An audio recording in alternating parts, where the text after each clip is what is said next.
Chung Ju-yung went from working as a construction worker, selling rice cakes to support his family, and borrowing $500 to start Hyundai, to building it into a $100 billion automotive giant that transformed the global car market. Chung Ju-yung was born into a poor family in South Korea. From a young age, he worked hard to help his family survive. He sold rice cakes on the street and worked as a construction laborer, earning just enough to get by. At 18, Chung left his village to find better opportunities in Seoul. He knew South Korea was rapidly rebuilding after the Korean War, and he wanted to be a part of that growth. He believed that building infrastructures like roads and bridges was key to the country's future progress. So in 1947, Chung borrowed $500 from a friend to start Hyundai Construction, focused on building roads, bridges, and other essential infrastructure. The early years were tough. He didn't have much money, he faced constant delays from suppliers, and dealt with a weak economy. But Chung didn't give up. He worked hard to make his company a success, even when the times were tough. In the 1960s, when most people thought he was crazy, Chung saw a huge opportunity in the automotive industry. At the time, South Korea was heavily reliant on foreign-made cars, which limited the country's economic growth and independence.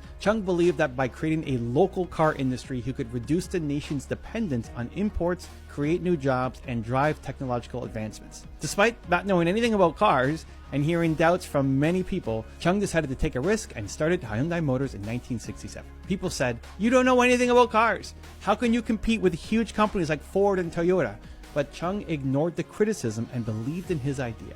The big turning point for Hyundai came in the 1970s when they got a government contract to build the first South Korean-made car. This helped Hyundai become a serious player in the car industry. The company started to grow quickly, focusing on quality, innovation, and meeting the needs of customers. By the 1980s, Hyundai's cars became popular both in South Korea and internationally. It successfully entered the US market with affordable and reliable cars. And today, Hyundai is worth $100 billion, and Chung Ju-young's vision and hard work made it one of the biggest car companies in the world. Chung Ju-yung proved that where you start doesn't have to be where you finish. There's always a better future ahead. So don't wait and go chase your dream. Believe.